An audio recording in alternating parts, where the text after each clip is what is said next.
Bolsonaro foi surpreendido com um pedido da Procuradoria-Geral da República para que as suas redes sociais fossem investigadas. E, obviamente, Bolsonaro ficou desesperado, porque ao investigar tudo que o Bolsonaro fez de errado nas redes sociais, vai ser possível provar que sim, Bolsonaro está por trás da tentativa de golpe do dia 8 de janeiro. E é exatamente isso. Aí a defesa de Bolsonaro quer rejeição de pedido feito pela PGR para acessar publicações em redes sociais. Olha, gente, a Procuradoria-Geral da República fez esse pedido, Bolsonaro não consegue mais controlar a Procuradoria-Geral da República e uma vez analisados os dados das redes sociais do Bolsonaro, vai ser possível demonstrar que o Bolsonaro tem ligação com o dia 8 de janeiro, que é o processo que já pode colocar o Bolsonaro na cadeia, porque esse processo está tramitando no STF e, obviamente, no STF, julgado no STF, recurso do STF é pro próprio STF, a situação acaba por aí. Agora, a possibilidade do Bolsonaro conseguir esse recurso no STF é muito pequena. Primeiro que o STF é a corte que o Bolsonaro queria fechar, né, gente?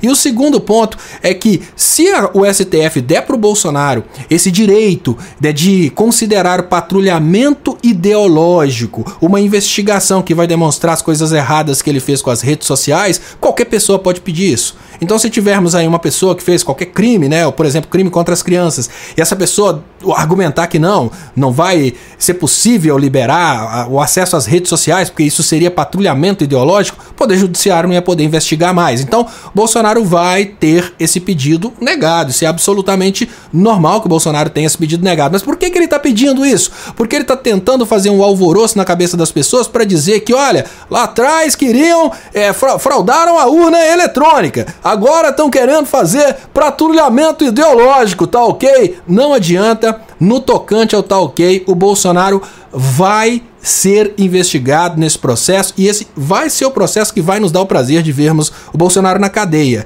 Agora, pulando um pouquinho de Bolsonaro para bolsonaristas, imagens confirmam primeira parte da versão de Moraes sobre o caso de agressão em aeroporto. Os bolsonaristas começaram a divulgar que não tinha acontecido nada e chegaram até a dizer que foi o filho do Alexandre de Moraes que começou a confusão. Mas agora nós já temos uma versão mais detalhada dos fatos. E segundo a própria acusada, o Alexandre de Moraes entrou na sala VIP e lá foi surpreendido por pessoas que estavam gritando coisas feias contra ele. Então, segundo eles, o Alexandre de Moraes, naquele momento, e o filho teriam partido para agressão e o que eles fizeram foi só dar um tapinha no filho do Alexandre de Moraes para evitar a agressão. De qualquer maneira, o argumento não deu muito certo, não.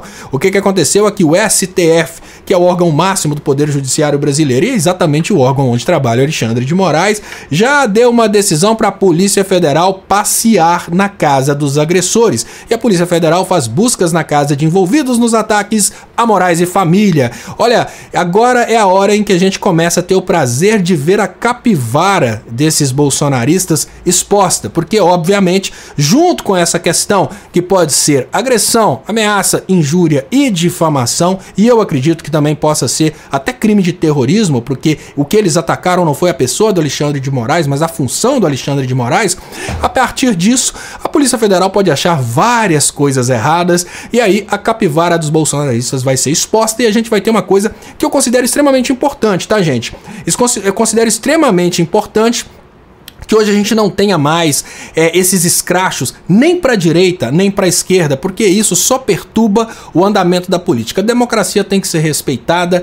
Entre os elementos da democracia está a indicação de um ministro para o STF. E é muito importante dizer que o ministro Alexandre de Moraes não chegou ao STF pelo PT. O ministro Alexandre de Moraes é resultado daquelas pessoas que foram às ruas pedirem fora Dilma, fora PT. O ministro Alexandre de Moraes, ele chegou no STF através de uma indicação do Michel Temer, que entrou no lugar da Dilma através de um golpe. Então não tem como associar o Alexandre de Moraes ao PT, falar que o Alexandre de Moraes seria comprado ou coisa desse tipo. É uma coisa bem ridícula, até dizer, por exemplo, que o PSDB e o PT estariam se amando naquele momento, um tentando destruir o outro. O Conselho Nacional de Justiça determina que desembargador do TRF4 preste informações sobre denúncia de suspeição feita por Tacla Duran. O Tacla Duran denuncia tanto a primeira instância quanto a segunda instância dos casos relacionados à Lava Jato, porque ele fez várias denúncias a respeito do Sérgio Moro, falcatruas relacionadas ao Sérgio Moro. Essas denúncias não foram levadas a sério, muito pelo contrário, as denúncias foram arquivadas e, dentre várias coisas, o Tacla Duran denunciou a experiência pessoal dele mesmo, né? Que no caso o Tacla Duran foi extorquido pelo Sérgio Moro, por um advogado que foi padrinho de casamento do Moro, e agora aos poucos a gente vai tendo essa oportunidade do caso Tacla Duran chegar ao STF, onde a gente imagina que vai ser mais difícil para o Moro controlar. E ainda falando de justiça, o Conselho Nacional de Justiça manteve o juiz Apio afastado, alegando que as acusações são muito pesadas. A acusação contra o Apio, ela foi produzida pelo Sérgio Moro, e o Pedro Serrano, que é o advogado do Apio, já fez um laudo técnico provando que a voz da gravação não é do juiz Apio. Mas de qualquer forma, o que acontece é que o juiz Eduardo Apio vai recorrer da decisão do Conselho Nacional de Justiça que o mantém afastado do cargo. Ao recorrer dessa decisão via CNJ, se for negada, a decisão pode ir para o STF. Eu acredito que é bem difícil que ele não seja reintegrado ao cargo, até porque ele já tem uma perícia que demonstra que os elementos probatórios que o afastaram do cargo são falsos, né? Que a perícia é produzida aí pela turma do Moro. Agora, falando sobre a questão da governabilidade, hoje no Brasil nós temos um debate se o Lula deve ou não deve aceitar o maior número de partidos e montar uma grande base de aliados. Padilha discute com deputados do Centrão possíveis indicações para cargos no governo. É importante entender os dois lados da história, né? Enquanto uma parte da esquerda quer uma esquerda, um governo Lula mais puro sangue, nós temos a parte da esquerda que pensa de forma diferente. Nós temos uma parte da esquerda que pensa que o Lula deve sim se conectar ao maior número de partidos, porque assim ele vai conseguir governar de uma forma muito mais fácil, né? Dando sequência aqui ao grande resumo e agora indo para a CPI dos atos golpistas, a CPI dos atos golpistas defende quebra de sigilo de ex-diretor da Polícia Rodoviária Federal e diz que pensou em prendê-lo. Essa notícia é muito interessante porque nesse momento em que a CPI pediu a quebra do sigilo, o ex-diretor da Polícia Rodoviária Federal correu em total desespero e pediu à justiça para não deixar que o sigilo seja quebrado. E a parte interessante se esse cara tem coisa para esconder, é exatamente isso que ele está fazendo. Ele está correndo desesperadamente nesse momento atrás de esconder as coisas feias que ele fez. Então, só o fato dele pedir aí à justiça para não conceder essa quebra de sigilo já é uma demonstração muito clara de que ele tem coisas para esconder. E, obviamente, a justiça não vai esconder esses sigilos bancários, fiscal e telefônico e telemático, porque isso é muito importante para as investigações e esse cara foi responsável por tumultuar o processo eleitoral. Indo um pouquinho agora para a política externa, pessoal. Cia teria espionado conversa de Lula, Dilma, Rafael Correa, Cristina Kirchner e José Mujica. Segundo investigações, o nome Cia apareceu diversas vezes no disco rígido externo do computador da empresa de segurança espanhola, o C Global SL, do empresário David Morales. Falávamos a respeito dessas espionagens da CIA há muito tempo. E agora nós temos uma situação concreta em que a sociedade consegue ver de uma forma muito clara que sim, vários países latino-americanos são controlados indiretamente por espiões americanos e a gente não pode simplesmente ignorar esse fato, porque se a gente simplesmente ignora o fato de que estamos constantemente sendo espionados pelos Estados Unidos, consideramos isso teoria da conspiração, se nossos influencers insistem em não acreditar nisso, a gente continua sendo um povo gado, submisso às decisões deles. Lembrando que eles espionaram até a Petrobras e a presidenta Dilma, presidenta em exercício. Indo ainda mais para a política internacional, o Conselho de Segurança da ONU se reúne pela primeira vez para discutir os riscos da inteligência artificial. Gente, hoje a inteligência artificial é realmente um risco para a humanidade, né? Voltando aos anos atrás, a gente tinha máquinas substituindo a força humana.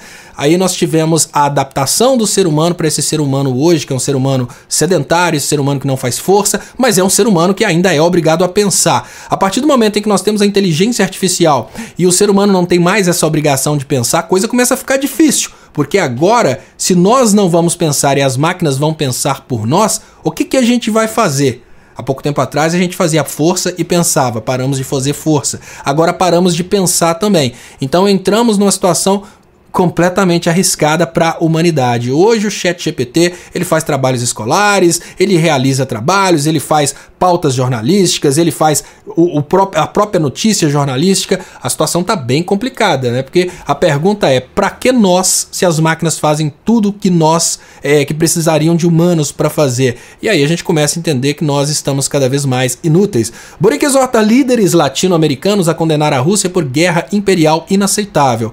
A ideia desesperada nesse momento por parte daqueles que apoiam a Ucrânia e a OTAN na guerra contra a Rússia é que a América Latina se posicione contra a Rússia. Só que a América Latina nesse momento ela tem uma coisa em comum em relação à Rússia. A América Latina sempre foi oprimida pelos mesmos opressores da Rússia, que são os países que integram a OTAN. Na realidade atual, nós temos uma América Latina que tem se posicionado de forma neutra, em especial o Brasil. O presidente Lula não se posiciona nem do lado da Ucrânia, nem do lado da Rússia, se posiciona contra a guerra, e ao se posicionar contra a guerra, obviamente, ele vai mantendo essa possibilidade aí de fazer negócios com países dos dois blocos. E a declaração final da cúpula CELAC da União Europeia é que a Rússia não deve ser condenada por guerra na Ucrânia. É muito importante dizer que, embora a gente tenha na mídia uma opinião formada a respeito de qual é a responsabilidade da Rússia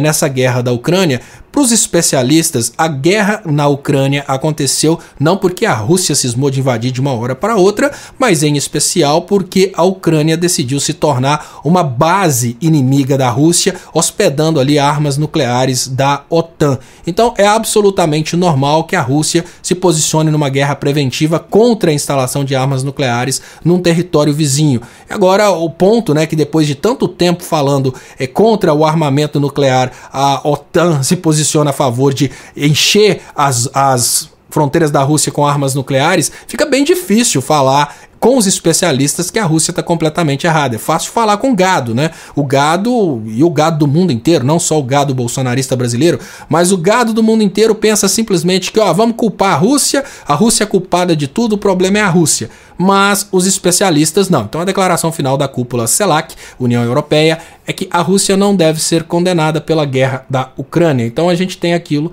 que é considerado dentro das relações internacionais como uma guerra justa. Muito obrigado a todos vocês que acompanharam até aqui e não se esqueçam de se inscreverem aí nos canais do Leonardo Stupa. Então, muito obrigado.